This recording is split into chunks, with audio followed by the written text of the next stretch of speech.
The MiG-23 MLD arrives in War Thunder with the release of Update Groundbreaking. It brings with it many new features and upgrades that give it a drastically different flight profile compared to the MiG-23M. Let's dive in and discover what makes this such a fun plane to fly and such a fearsome opponent to fly against.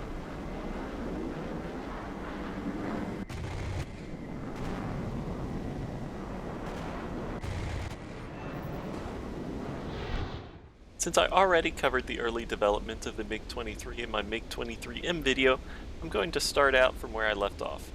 If you're interested in that history, I'll leave a link in the description so you can go check it out. In 1975, production of the MiG-23ML began. This new variant attempted to solve the major problems of the MiG-23M. The four areas that needed to be improved were the airframe and power plant's strength and reliability, maneuverability of the aircraft, and its radar performance. To this end, the number 4 fuselage fuel tank would be deleted, and an extensive fuselage redesign would lead to the removal of 1,250 kilograms, or about 2,770 pounds of weight. A new Tumansky R35 F300 turbojet would be fitted in place of the R29 300.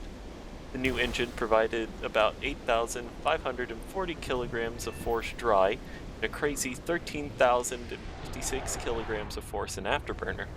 The lighter airframe and more powerful engine increased the thrust-to-weight ratio from 0.77 on the M to 0.83 on the ML. The ML also got a new Sapphire 23 ML radar and a Type 26 SH IRST. The new radar provided better look-down and shoot-down performance and was also more reliable. In 1978, the MiG-23 MLA began production. This was just an ML with enhanced avionics and the ability to use the new R-24 series of air-to-air missiles. The new Sapphire 23 MLA radar had slightly better range, reliability, and ECM resistance over previous radars. However, the big upgrade for this radar was the new frequency spacing feature that allowed group search and attack operations. This operation was usually performed by a 4-ship formation with 3.5 to 5 nautical miles of lateral separation to maximize the search area of each aircraft's radar. The MiG-23M was unable to perform this operation due to its radars creating mutual interference with each other. A new ASP-17 ML HUD and 26 SIH IRST were also added. In 1982, a comprehensive upgrade program of the existing MLs and MLAs to the MLD Standard was undertaken. The primary goal of this upgrade was to enhance the control at high angles of attack and bring out the theoretical potential of the MiG-23 for close air combat. To achieve this, vortex generators, basically thin steel plates, were fitted to the base of the pitot boom, and notched leading edge roots were added to act as vortex generators to energize the flow of air over the wings to delay stalling. The new SOS 3-4 flight control system was borrowed from the MiG-29 to restrict G, AOA, and pitch rate in order to reduce the probability of departure from controlled flight. The last aerodynamic change was the addition of a 4th wing sweep setting of 16 degrees. This helped decrease the turning circle even more, but it made handling a lot more difficult, so it was rarely used by normal pilots. Avionics-wise, the MLD featured a new Sapphire 23 MLA-2 radar, which increased the detection range, improved reliability, increased ECM resistance, and improved the look-down, shoot-down capabilities over rough terrain. It also added a vertical scan ACM mode. The RWR was also upgraded from the SPO-10 to the SPO-15L. Finally, some new navigation equipment and a crash-resistant flight data recorder were incorporated. This would be the last major variant of the MiG-23 before it was retired from Russian service in 1998. In War Thunder, the MiG-23 MLD is equipped with the Sapphire 23 MLA-2 and TP-23M radar IRST combo. On paper, this new radar is supposed to have better chaff and flare resistance, as well as an improved look-down, shoot-down capability. However, in actual gameplay, I haven't noticed much of a difference between this radar and the one found on the MiG-23M, at least when it comes to tracking targets. You You still have the same LD, MTI, and IFF modes of the older Sapphire 23D, but what really sets this new radar apart is a new ACM mode. Instead of the box you get on NATO radars, you get a thin rectangle orientated vertically. This makes it slightly easier to lock someone who you're pulling nose onto in a dogfight. The ACM mode can be used in both radar and IRST modes, making it much easier to acquire locks on targets at close range. This fixes my biggest gripe with the MiG-23M's radar. On top of the upgraded radar, the MLD also gets a new RWR, the SPO-15L. This will give you exact bearing within about 10 degrees from which you are being locked. This is a big improvement over the four-corner method used by the SPO-10, making it a lot easier to spot who is blocking you so you can defend accordingly. The MLD has the same air-to-ground loadouts as found on the MiG-23M, so an assortment of unguided bombs, S-24s, unguided rocket pods, and the KH-23M guided air-to-ground missile. You only get CCIP for the gun and the rockets, so bombing is going to be all down to pilot skill.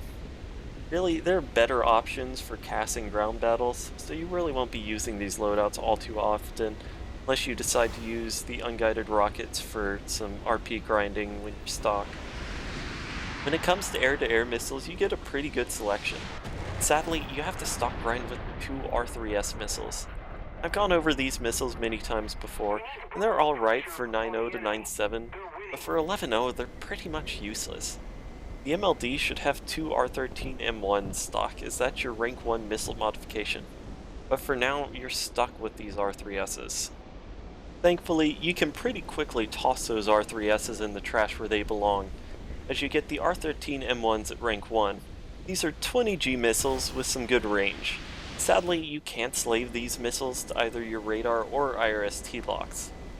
These do have better flare resistance than the R60s, but after the recent flare buff, they eat flares as often as an R60 does anyway.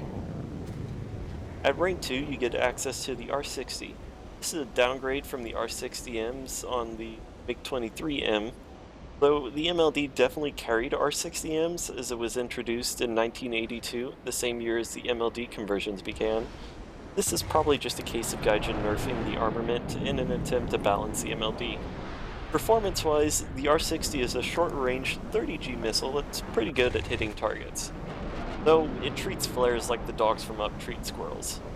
As long as you can catch a target unaware, you'll have plenty of kills with the R60. If you don't, have fun watching your R60 chase flares.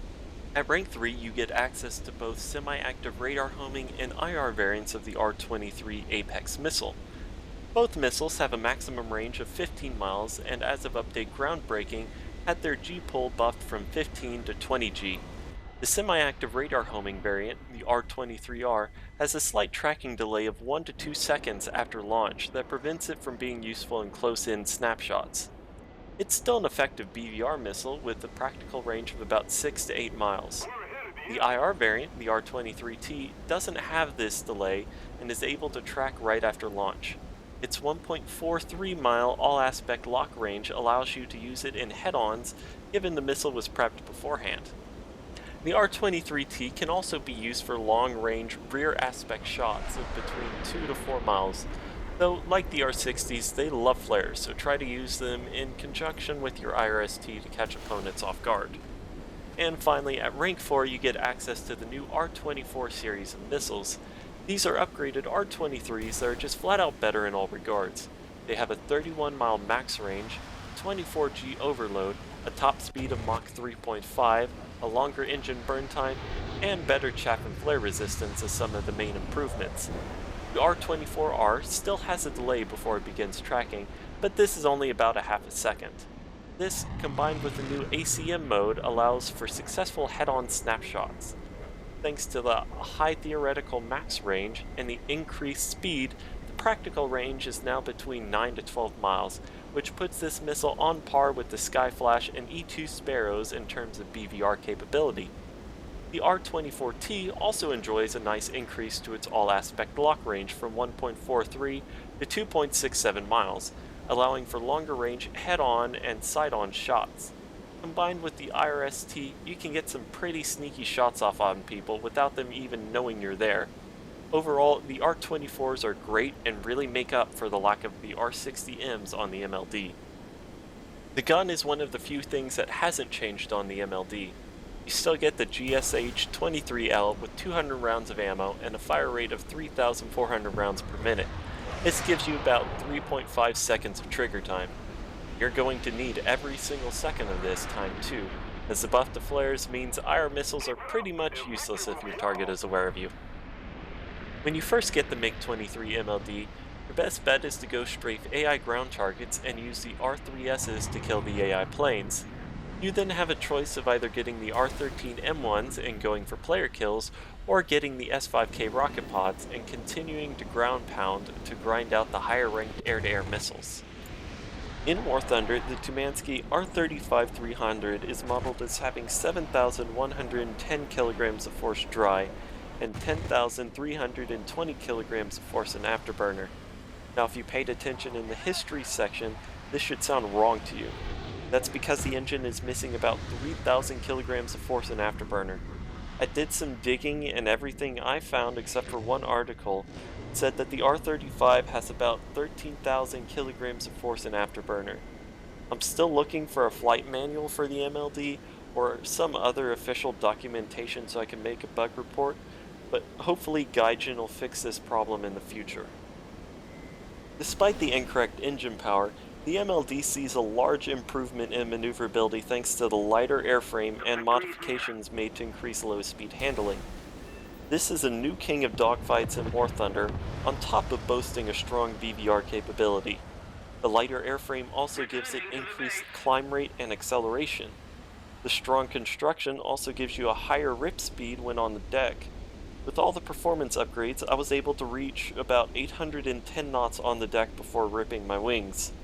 When it comes to maneuverability, you still retain the good two-circle performance of the MiG-23M, while also gaining the ability to dominate the top dogfighters in the one circle as well. I found the MLD has a really nasty first turn. At around 500 knots, start a hard turn, and then using the manual wing control, throw your wings full forward. You'll see your nose snap around 180 degrees in only a couple of seconds. You do need to be careful though, as your wings will snap around 520 to 550 knots if you throw your wings forward too soon. In the MLD, you're not confined to one specific playstyle. The plane will fit in just about any way you want to play it. You can climb up to 20,000 feet and use R24Rs for BBR before diving low and getting into furballs like I do, or you can rush in and get stuck right in those furballs. Or you could also stay high and use R24Ts and IRST for sneak attacks from above. Go ahead and try several different playstyles and then stick with the one you find the most success with. The enemy's getting closer to victory. Alright, let's wrap this video up with the pros, cons, and then my final verdict. Starting off with the pros. The MLD brings all-around performance improvement to the MiG-23, especially in the maneuverability category. This is a plane you can comfortably take into a dogfight against any opponent and outmaneuver them in either the one circle or the two circle. ACM mode is such a great addition to the MiG-23's radar. The ability to quickly lock up a target in a dogfight makes it so much easier to slave missiles onto your target. The R-24s are great. These two missiles give the Russians a solid counter to the E-2 Sparrow and Skyflash. Either of the variants are a solid choice for loadout, though I personally like to stick with the R-24 so that I have a missile that's immune to flares after the flare buff. Now if only we could carry one of each variant like they did in real life. The MiG-23 MLD gets access to the over-the-top flare pods found on the MiG-27. This gives you 72 countermeasures in total, so you finally get an adequate amount of countermeasures for top tier. Now for the cons. If you plan on using manual wing control like I do, it can be very taxing to manage the radar, the wing sweep, the weapons, as well as flying the plane. For the missiles, we shouldn't even have R3Ss on the MLD, we should start out with the R13 M1 stock. And the lack of R60Ms also doesn't help it, but with how the MLD is stomping all the competition, I don't see us getting these back anytime soon. The big thing here though is the missing engine power. I would love to make a bug report about this, but I've yet to find a primary source that I would think Gaijin would take. If you'll happen to have a primary source, I'd love to see it. The MLD is easily the best jet in the game at the moment. Nothing can beat it in a dogfight, and it can go toe-to-toe with the best BBR fighters in the game and come out on top.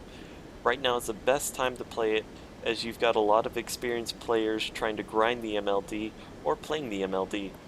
And with the MLD being such a good plane, it's very rare for you to lose games.